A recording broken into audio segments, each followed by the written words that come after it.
Bueno, en estos 4 bloques de preguntas que tenemos para hacerte sobre distintos temas que hacen a tu trayectoria, a tu trabajo actual, a tu experiencia como investigadora y a tu relación con el museo, no queríamos dejar de preguntarte sobre el contexto de pandemia y cómo esta situación tan especial afectó a tu actividad pública como subsecretaria del Ministerio de Educación y Cultura. O sea, ¿cómo has sobrellevado la pandemia y qué desafíos tuviste que afrontar en esta situación y con tu cargo actual?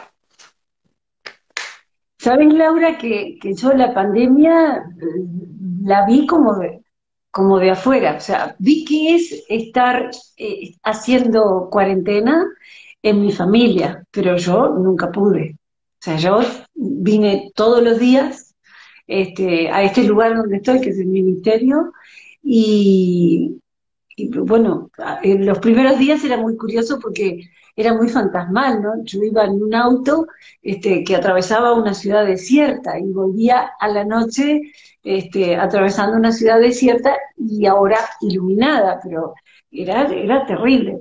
Y llegaba a mi casa y hacía todo un procedimiento de desinfección muy grande. Nos compramos un secarropa, entonces la ropa que no se lava todos los días, tipo sacos o camperas, ¿no?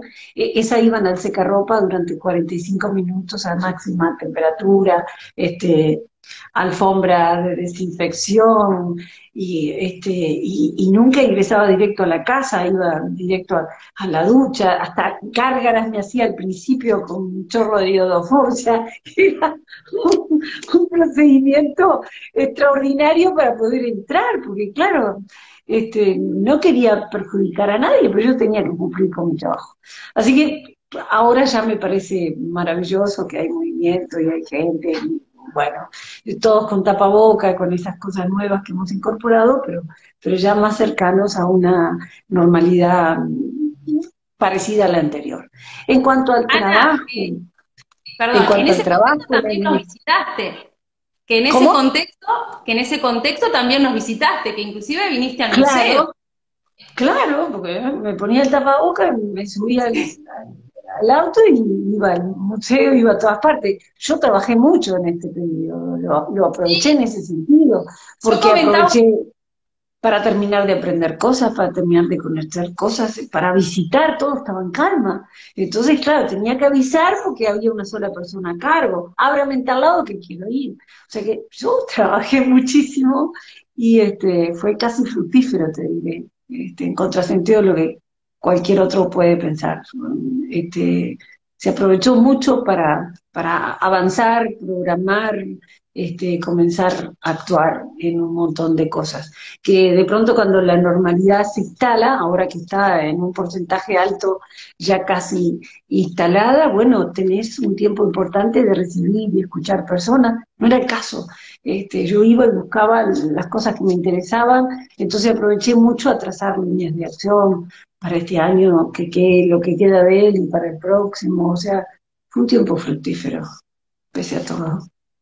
Bien, y yo comentaba, mientras estábamos ahí intentando la conexión, que hiciste esos videos reseñando algunas obras en el museo, como ese paseo por nuestro pasado.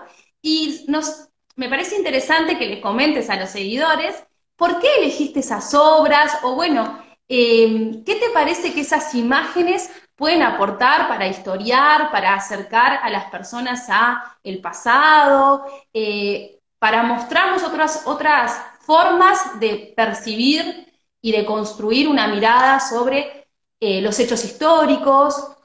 Muchas eran de pintura histórica, entonces me parece que también es interesante esas referencias que vos hacías al acervo que tenemos acá. Por ejemplo, el cuadro de Claro, Matisse, la rendición de Posadas. cuando comenzó a hacerse cultura en casa, yo pensé, bueno, ¿qué puedo hacer yo para ayudar, no? Entonces, obviamente conozco muy bien los museos y porque es parte de mi trabajo y fue muy instantáneo, no sé si lo pensé, dije, a ver, voy y explico un cuadro y aprovecho el formato, es un formato muy lindo, breve, con el manejo de la imagen.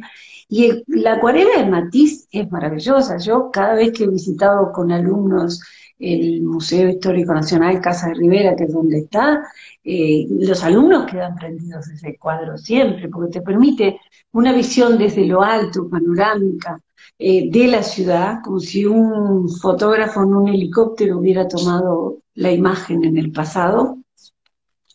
Es una acuarela preciosa, pintada por una mujer con la sensibilidad diferente del ojo femenino para las cosas. Muestra una actitud cotidiana, no hay héroes a caballo. Es un cuadro en ese sentido que muestra a todos los personajes más anónimos, tan anónimos que son figuras pequeñitas así que se ve de lo alto en una procesión. Entonces, siempre me encantó esa acuarela de Matisse, pero fue entrar al museo y decir, pum, plantamos la cámara y lo hicimos en 5 segundos. Y luego, cuando llegué, cuando se publicó, se lo editó y se lo publicó, tuve una carta preciosa de Elisa Bloch, de Bear, que me mandó decir, lo vi, cómo lo disfruté, Elisa, que sí estaba haciendo la cuarentena, ¿no? Dice, ¿sabés que lo que hiciste se llama éfrasis? Para mí era una palabra nueva, no la conocía, y acá la gente de mi equipo, todos a ver, ¿qué quiere decir?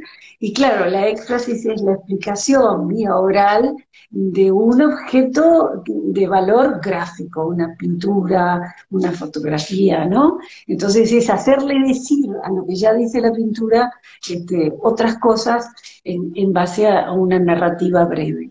Entonces, mirá qué bien, hicimos una éxtasis. A partir de ahí se convirtió en una broma en el equipo, ¿no? Bueno, Ana va a hacer otra éxtasis al museo. Así que después elegí, yo qué sé, es imposible no adorar ese cuadro de la batalla de las piedras. Yo de cosas, pues yo soy perrense, ¿no? Claro. Yo viví 42 años de mi vida en las piedras y es mi pueblo y lo seguirá siendo siempre.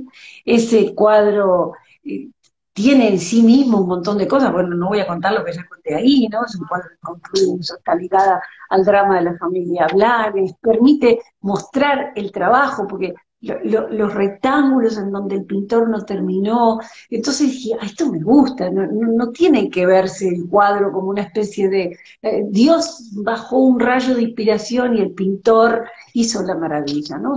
Es un proceso, es una negociación con la tela, consigo mismo. Entonces los elegí muy espontáneamente. Lo mismo hice cuando dije, bueno, ya con el museo está bien, ahora vayamos al archivo, y entonces era el día de los archivos, y digo, bueno, fue muy espontáneo, prepárenme la caja con las pinturas de la Rañaga, ¿no? Y lo mismo, llegué, y son más de 300, como quien baraja cartas, elegí unas cuantas y lo hice, ¿no? Después alguien me comentaba, papá, ¿cómo sabía los nombres de los pájaros? Porque en mi casa hay más de un ornitólogo aficionado y a mi madre también le gustaban mucho los pájaros, entonces los he conocido desde siempre, sé distinguir un montón, me encanta y yo disfruté muchísimo en el archivo el día que buscando otras cosas encontré los dibujos de la Rañaga, ¿no? Después se hizo una edición que permitió que todos pudieran disfrutarlo. O sea que esas cosas que son en clave de pandemia, en clave de, bueno, soy la subdirectora de Educación y Cultura y el Ministerio está creando un programa para acompañar la cuarentena, para que podamos seguir manteniendo viva la cultura y el aprendizaje y la curiosidad de alguna forma en este tiempo asiago. ¿Cómo colaboro? Bueno, esto es lo que yo sé hacer, porque es lo que he sido durante casi 40 años, sin casi 40 años de docencia. Entonces, bueno, fue lo que hice.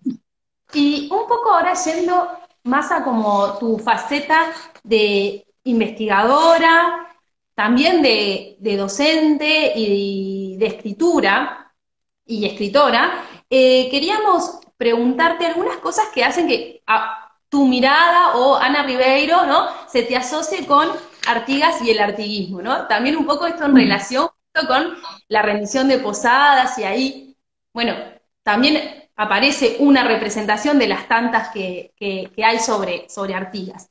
Y te queríamos consultar también, o sea, si hubo algún hecho particular en tu vida, alguna referencia familiar, ¿qué ¿quién o qué funcionó como motivación para que vos te metieras en profundidad a estudiar Artigas, el artiguismo, su vida cotidiana, el quiebre de la revolución en la banda oriental, pero también con una mirada regional? Eh, si hubo una figura o hubo un acontecimiento en concreto, ¿quién fue el motor o qué situación fue la que te motivó a sumergirte en esos temas? Laura, quedaría elegantísimo que yo te dijera que hubo alguna especie de musa o factor inspirador. Sería casi hasta fino y deseable, pero tengo que desilusionarte, a ti y a todos los que nos están acompañando, quienes aprovecho y saludo, ¿no? Yo ya había escrito algunos trabajos que habían merecido el premio de la Academia Nacional de Letras, que fue como, bueno, un espaldarazo importante, unos pequeños ensayos sobre historiografía y uno sobre la ciudad de Montevideo. Y eso fue el aval para que en determinado momento estaban en el diario El País viendo que se acercaban un nuevo aniversario, una fecha redonda a propósito de Artigas, y que el diario había publicado el famoso Artigas del diario El País en el año 51, y que bueno, querían modernizarlo, ayornarlo de alguna forma, ¿no? Y lo escuchó quien estaba al frente de Ediciones de la Plaza, que me había publicado esos 3 trabajos que yo hice. Uno fue Montevideo la mal bien querida, y los otros son 2 pequeños trabajos sobre historiografía, y Graciela Espina era la directora, y ella me llamó por teléfono. Yo estaba en clase en Las Piedras, y me llamó por teléfono y me dijo, se está hablando de hacer algo con el libro sobre Artigas. Y hablaban de historiadores, y yo dije, conozco una joven, en aquella época la verdad, a la que creo que se le puede tener confianza porque ha ganado estos premios, bla, bla, bla. Así que venite corriendo que te conseguí una reunión con quienes estaban a cargo del proyecto, que era Jorge Abondanza, nada menos, el divino Jorge Abondanza, que ha sido un privilegio poder trabajar con él en esa etapa, y Miguel Ángel Montero. Entonces me fui tan rápido como pude, me entrevisté con ellos, y yo estaba escribiendo sin que ellos lo supieran, para un concurso que el diario había llamado sobre la Revolución de Saravia de 1897. Entonces yo me faltaba 15 días para terminar y hacer la entrega, porque había fecha, era un premio importante. Y así que les pedí 15 días para pensar mejor y presentarles un proyecto. Me lo dieron, terminé el trabajo, lo fui a presentar y tenía miedo que se dieran cuenta que era la misma persona, y quería preservar. El concurso era anónimo y con matasello, y entonces me acuerdo que me puse un gorro que jamás me pongo, me puse un gorro, me subí la solapa, entonces me puse una bufanda así y ya, entregué el trabajo. Sin que nadie me viera, y salí rápido. Bueno, luego me dediqué los días que me quedaban a terminar de elaborar el proyecto. Y fui y se lo llevé. Les gustó mucho el proyecto, y en medio de que les gustó y ya casi lo habían aprobado, llegó la noticia que yo había ganado el otro concurso. Entonces fue como, y todavía me preguntaron, ¿y por qué no nos dijo que usted? Digo, y no era un concurso de verdad anónimo. Digo, ¿cómo les iba a decir? Podía influir, o para bien o para mal, mejor no. Y allí dije, bueno, esta es una oportunidad de hacer una cosa que le va a llegar a mucha gente, dedicarme más a la investigación que a la docencia, que era una aspiración desde siempre, ¿no? Porque hacía las dos cosas, mis hijos tenían que comer, y eso me lo daba el sueldo de docente, pero la investigación era lo que me encantaba hacer. Así que, bueno, me dediqué en alma y vida durante 2 años a escribir los tiempos de Artigas, y en hacer todo lo que se requería, incluso para completar la parte gráfica que la primera edición tuvo, lo cual implicó un relevo de todo el material de los museos, material gráfico, armarlo, y luego incluso viajar a Paraguay para buscar material gráfico en Paraguay. Así que bueno, fue empezar a trabajar y enamorarse del personaje y del tema. Y Artigas es un hombre muy peligroso. Después que te dedicas a él, no te abandonan nunca más. Quedas Bueno, en para relación siempre a esto casada con Artigas. de tu investigación, más sobre aspectos de la vida cotidiana de Artigas y lo que te aportó también ir a archivos en Paraguay, ir al Paraguay, como que nos parece también pertinente, capaz que en este momento, porque como los vivos tienen un tiempo, te voy a hacer dos preguntas Mm. combinadas, ¿no? O sea, eh, si encontraste como algo muy jugoso en esas investigaciones, ¿qué consideras te aportó sobre el artiguismo, sobre Artigas, el conocer la vida cotidiana del personaje y a su vez, qué desafíos también te presentó el cruzar investigación en varios archivos y qué fuentes fueron las que más te sirvieron para hacerte como un retrato de Artigas más como del hombre común y no el Artigas de bronce, tal vez. Entonces ahí Bueno, tengo varias preguntas. hacer eso, sí, ya vi. Hacer eso es muy fácil, ¿sabes? Me parece a mí. Es fácil cuando un investigador va a las fuentes. Porque no tenés que ir a buscar librarte del bronce. En las fuentes rara vez el bronce está presente. Están los personajes de carne y hueso. Entonces, era fácil en el sentido de que a mí me pareció tan natural, porque uno cuando escribe, escribe lo que querría que le hubieran contado, ¿no? Uno escribe lo que no encontró en otro lugar y quiere encontrar para su curiosidad, para su manera de ver las cosas. Y entonces, Artigas tiene un privilegio y es que tiene un archivo édito único, muy, muy rico. Entonces, bueno, leer así era encontrar todo, ¿no? Encontrar los amores, los enojos. Después de leerte todo el archivo Ortigas más de una vez, terminás sintiendo que conoces al personaje, que sabes cuando está enojado, por el tono en que escribe, sentís como una carnadura allí, ¿no? Lo ves preocuparse por sus hijos en el momento que va a ingresar al Paraguay y sabe que está derrotado y que probablemente no pueda volver nunca más, lo ves tomar las últimas medidas, cuiden la tropilla de caballos rosillos que tienen, están en el... Es un hombre de carne y hueso, ¿no? Entonces, eso no me fue difícil nunca, me es como natural, es lo que busco, es lo que me interesa, sentir al personaje y no al ser humano y no la construcción, eso que tú llamas del bronce. Luego, el archivo édito es impresionante y es la base para cualquier abordaje del artiguismo, pero luego tuve el privilegio de ver documentación de primera mano, documentación de época, ya no édita, en el archivo de Asunción, que eso era un archivo muy silencioso para el tema del artiguismo, son años de no hablar el personaje, de no escribir, así que tener acceso a algo que me lo iluminara era una necesidad imperiosa. Y luego, quizás el privilegio mayor fue poder ir al archivo de Indias y encontrar una cantidad de material que iluminaba, no tanto sobre él, porque lo que hablaba de él directamente ya estaba edito en Uruguay, pero sí me permitió iluminar al otro tipo de trabajo que hice después, que fue ver quiénes eran sus enemigos y por qué eran enemigos de esa revolución, ¿no? Que fue cuando escribí mi tesis doctoral y se editó con el nombre de los muy fieles. Así que eso sí, eso sí fueron miles y miles y miles y miles de documentos, este, con la no facilidad de no estar éditos, entonces tenés que descifrar la letra, son de una minuciosidad, no vienen clasificados, no vienen con una ficha técnica que te explica, la tenés que hacer tú, tenés que ver si es importante, si no es, encontrarte con una sorpresa, algo que está fuera de lugar y te encontrás con un dato maravilloso.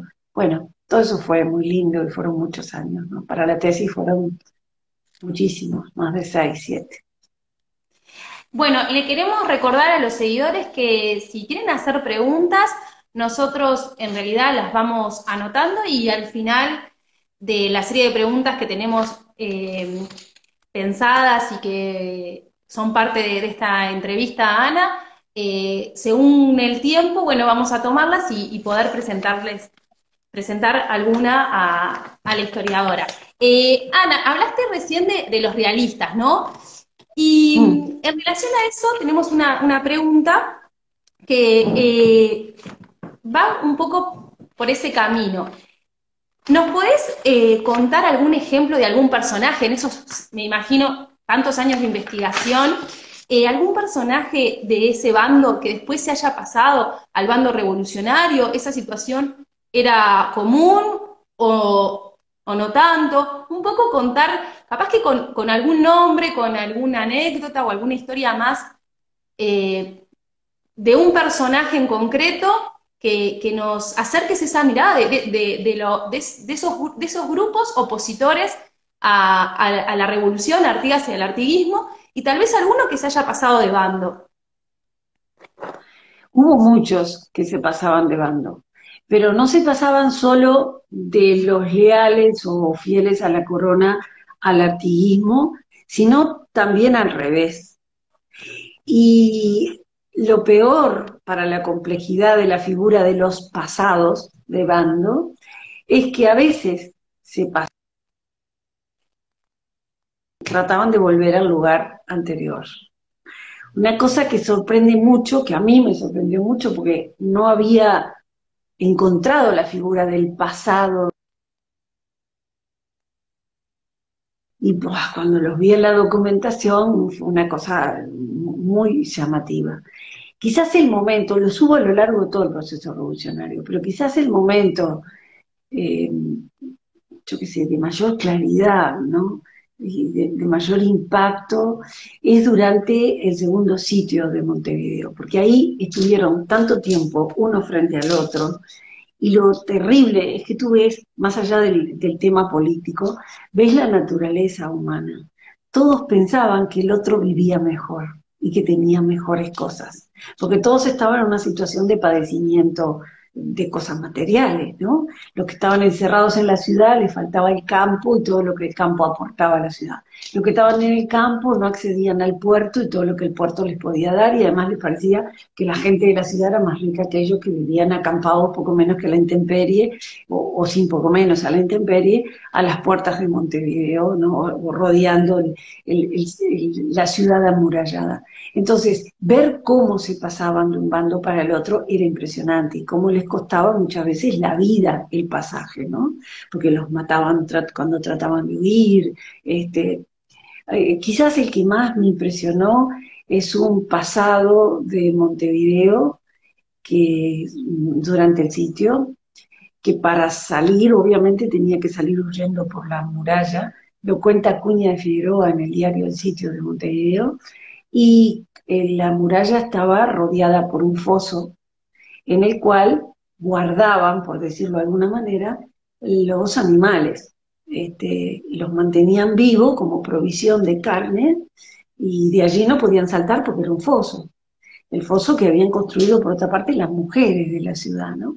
Habían ayudado a hacer ese sistema de defensa.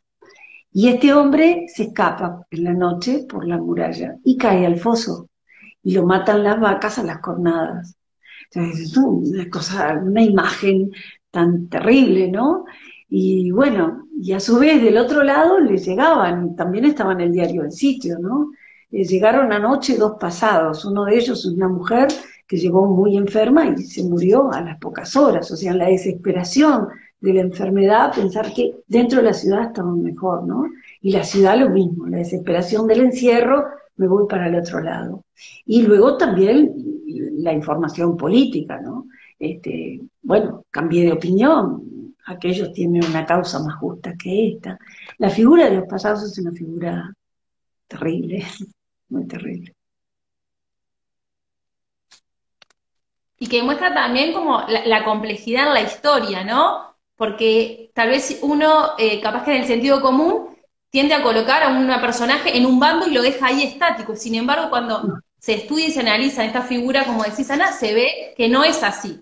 Como en eso No, de para las nada. múltiples posibilidades que una coyuntura. Para nada Bien, es así. no quiero dejar de saltear el último bloque de preguntas que tenemos para hacerte, que tiene que ver con tu relación con el museo y tu relación también con esto de la divulgación histórica. Has sido docente en múltiples niveles de enseñanza, seguramente dentro de los seguidores haya muchos exalumnos por ahí escuchándote en esta oportunidad nuevamente, también en programas televisivos. Y en esto de la divulgación de la historia queríamos consultarte, ¿qué te parece fundamental para contagiar el gusto por la historia, como para que te pique el bichito de la historia para jóvenes y adultos? O sea, ¿qué es lo que hay que tener o qué has reconocido tú como una riqueza que te ha servido llegar al gran público? Yo siempre le di mucha importancia a la divulgación, siempre. Y durante mucho tiempo, incluso, alguna vez en un congreso en Europa, alguien me dijo, después de una presentación de un trabajo que obviamente era de investigación para un congreso, me dijo, a mí me habían dicho que tú eras solo una divulgadora. Este, y yo le dije, ¿tú por qué separás la divulgación de la investigación? Yo no la separé jamás. A mí me parece que si yo tuve la oportunidad, y la tuve, de atravesar la escuela pública, el liceo público, la Universidad de la República, egresar y después tener el lujo asiático de poder hacer un doctorado fuera, todo eso es debido a una generosidad, en principio, del sistema cultural y educativo uruguayo, y uno tiene la obligación de devolver. Y no se puede devolver solo en clave de yo hablo para mis colegas, para que se note hasta qué nivel he llegado. Esa clave está muy bien, pero uno no solo puede hablar para pares, uno tiene que permitirse hablar para los no pares. Entonces, la docencia es una clave, uno tiene que saber comunicar a sus alumnos con claridad aquello que ha podido investigar y que enriquece su punto de vista, pero uno tiene también, me parece a mí, la obligación de comunicar más allá, y todo lo que se pueda hacer más allá del ámbito de la universidad o de un aula, incluso de nivel secundario o el nivel de aprendizaje que sea, los programas de divulgación, radio, televisión, son medios fantásticos. ¿Por qué eludirlos? Le despertás la curiosidad a una persona, lo incitás a leer, le ilustrás el valor de una cosa que pasó 20 veces por la vereda y no se había dado cuenta que ahí había tal cosa, y luego lo aprecia mejor. Es la manera que yo he encontrado en mi vida de devolver lo mucho que creo que he recibido de este país. Así que yo siempre hice divulgación con muchísimo orgullo, ¿no? Y en cuanto a tu pregunta, lo tomo así, es no solamente para saber divulgar cuál es la clave, sobre todo para saber enganchar a los más difíciles a quienes le tenés que enseñar nada, que son los alumnos, porque son jóvenes, porque están rodeados de jóvenes, porque están mirando de rojo cuál de la clase le gusta más, porque les explotan las hormonas y afuera está el mundo y quieren salir a disfrutarlo. Hay que saber retener a ese público, ¿no? Y a mí personalmente, no digo que sea la única receta, pero es la que yo usé y a mí me dio resultados, siempre pienso que si uno les retrata un momento, un periodo, una circunstancia, un país, con los seres humanos que hubo vivos, es como que tú le digas, había una vez. Nadie se resiste a la vida una vez, ¿no? Por eso vemos televisión, por eso seguimos comedias en la tarde, por eso vemos películas, por eso nos enganchamos con películas que cuentan una historia real. Nos gusta que nos cuenten la vida de otros. Entonces, si tú hacer las cosas de manera que la gente esté viva dentro del relato, es imposible que se enganchen, ¿no? Luego sobre eso hacer la elaboración, pero en una segunda capa. Hacer la elaboración conceptual que quieras y presentárselo en clave de sistemas, problematizarlo, ponerlos a discutir, a formar parte de un bando o del otro, a reflexionar sobre el pasado, a conectarlo con el presente, todo lo que quieras. Pero primero presentarles a la gente estornudando, comiendo, enamorándose, y ya está. Una vez que los vieron vivos, no van a querer soltarlos, son personajes, ¿no? Esa es mi humilde receta. Bueno, Ana, y en relación a, bueno, eso de cómo, que vos decías de hacer vivenciar el pasado a través de las personas del de que ya no están, pero que de alguna forma una las vuelve, las trae, las resucita. El museo también como institución aporta como varios elementos Pero para claro, que los demás se hagan la idea. Entonces queríamos preguntarte como, ¿qué recomendás a un visitante nuevo cuando se pueda y cuando el museo tenga abiertas de nuevo sus casas? ¿Qué casa, qué sala, qué exposición o qué obra te parece que es un infaltable? Que un visitante nuevo viene al Museo Histórico y vos decís, tenés que ver, ya sabemos que Matisse están los recomendados, pero otra pieza, tal vez puede ser de mobiliario, de vestuario. ¿Qué infaltable te parece fundamental para recomendar del histórico? bueno, el museo, como muchos de ustedes sabrán, tiene muchas casas, el Museo Histórico, ¿no? La casa central es la de Casa de Rivera. Y más allá de estos cuadros, y tantos otros preciosos que hay, está el Artigas dictando la carta en purificación, que es siempre tan impresionante, está el retrato de Bernardina, hay tantas cosas. Pero la casa en sí, la casa de los Albañats, y ese patio de atrás en el cual transcurrió la tragedia de lo que en alguna novela se llamó las esclavas del rincón, que son las esclavas de servicio de la familia Salvañach que matan a la ama. Y hay una tragedia escondida allí en ese patio, en ese balcón por el cual la tiran para abajo, tratando de fingir que fue un accidente.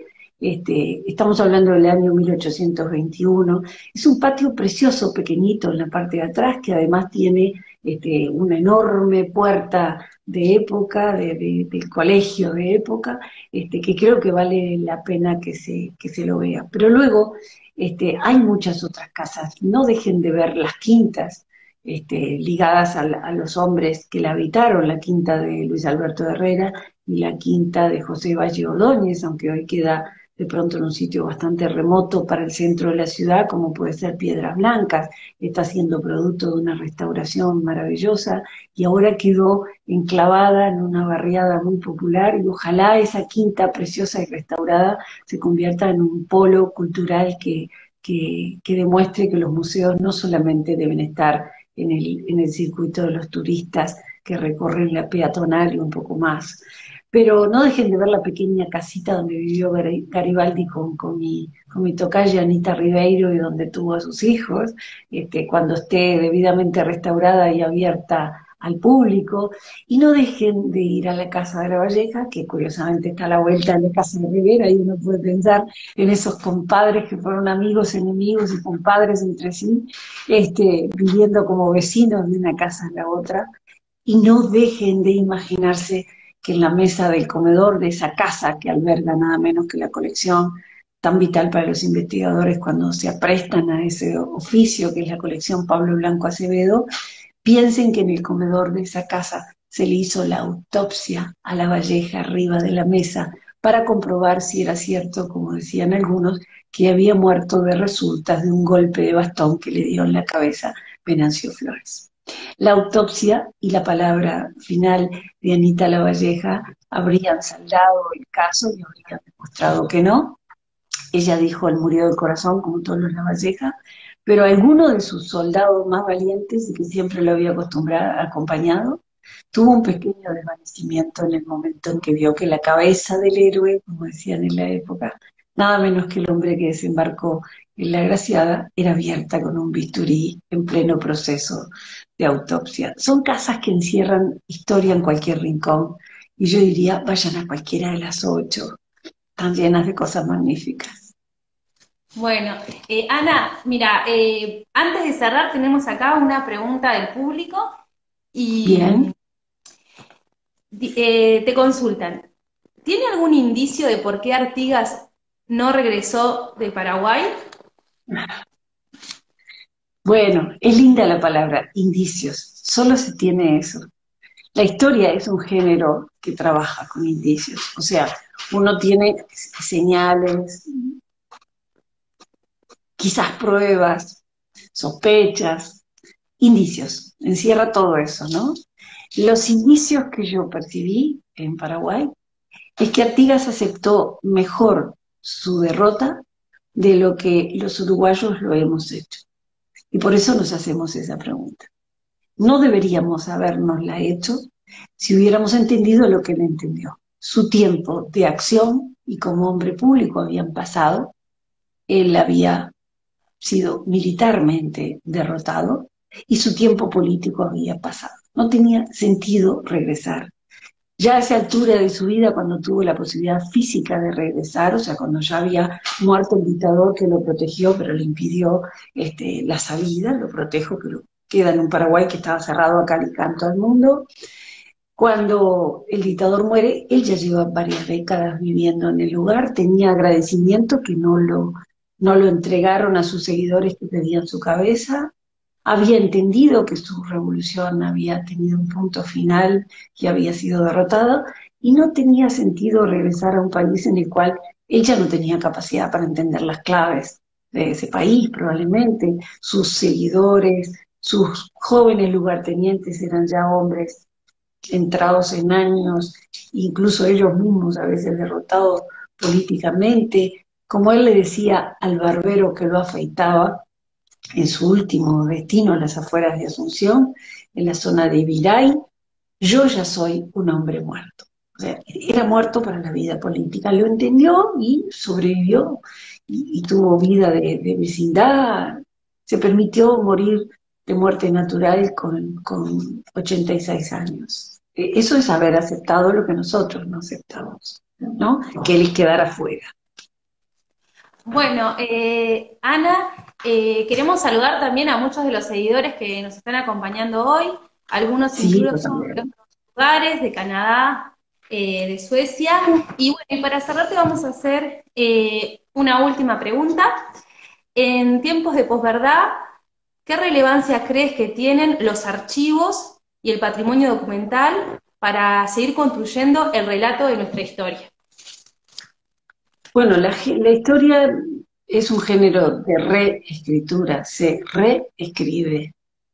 Y los archivos son el sitio que guarda las palabras dichas en un momento dado con la mayor fidelidad posible.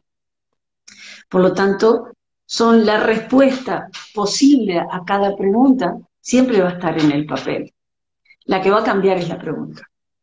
Y los documentos, como todos sabemos, contestan cuando se les pregunta bien y contestan lo que se les pregunta. O sea, la intención de lo que tú buscas en el papel está en un altísimo porcentaje en ti misma. Así que la manera de preservar el pasado es indispensable para dar respuesta a las cosas en el presente, ¿no? Hoy le hacemos algunas preguntas a la papelería que generamos y a la documentación que generamos. Dentro de 50 años las preguntas son otras, no tengo idea qué preguntarán, qué querrán saber, no podemos saber qué querrán saber. Pero es bueno que el papel quede, es bueno que la documentación quede, porque, bueno, allí estará como un testigo y las preguntas le arrancarán la mejor respuesta posible. Hay que entender que el juego de preguntar y de responder esas dos partes. Y preservar Bien, es básico para eso. bueno, Ana, muchas gracias. Queríamos A ti, Laura. despedirnos, agradecerte a ti especialmente por participar de este vivo, a todos los seguidores que están acá en línea y bueno, les comentamos que vamos a subir la entrevista a nuestro canal de YouTube y que nos pueden seguir en nuestras redes sociales, en la página web del Histórico, en Facebook, en Instagram y En bueno, todos esos lugares, ¿qué? en todos esos En todos lugares. esos lugares. De esa manera Saludos también a todos. actualizar y estar al tanto también de nuestras publicaciones y de otras actividades que venimos realizando. De nuevo, Ana, te agradecemos y te hacemos como última pregunta, si querés, no sé, comentar algo, hacer un cierre especial o bueno, te dejo esos minutos finales para despedirte. Bueno, a mí me gustaría hacer un elogio del Museo Histórico Nacional, que organiza estas cosas. Los museos son sitios que despiertan muchas cosas y rinden muchísimo cuando están bien administrados, como es el caso de la dirección firme pero incansable que hace siempre Aspirós. En este caso, a mí me gustaría remarcar cómo la investigación ha llegado al museo, porque convengamos, uno puede tener un museo como una pieza quieta, lo armo una vez y lo dejo, voy 20 años después y están las mismas cosas en el mismo lugar, alguien se preocupó de sacar el polvo y más nada. O puedo hacer investigación con un equipo y mostrar cada tanto una parte del acervo, hacer una pregunta, contestar alguna demanda de la sociedad, ser un lugar vivo, inquieto y al servicio del aprendizaje permanente, que es lo que Aspirós hace allí al frente del museo, al cual felicito y a todo su equipo, porque todos ustedes son muchos, lo acompañan muy bien, yo celebro enormemente el trabajo que hacen y bueno, desde este lugar lo apoyo en todo lo posible y saben que cuentan con mi admiración, que es más que un apoyo. A Bueno, todos muchas saludos. gracias, Ana. Bueno, un saludo para todos y como les decía, síganos en nuestras redes y de nuevo gracias. Gracias por estar con nosotros, Ana. Chao, Y chao. por chau, chau.